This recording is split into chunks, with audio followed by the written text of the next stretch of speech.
వచ్చేస్తుందమ్మా.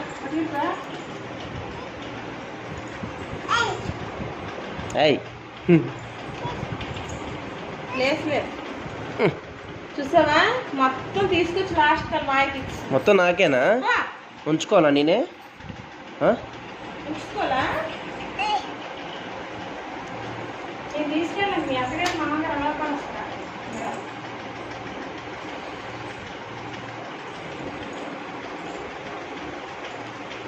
చాలే చాలే అమ్మా, దాచి చాలు.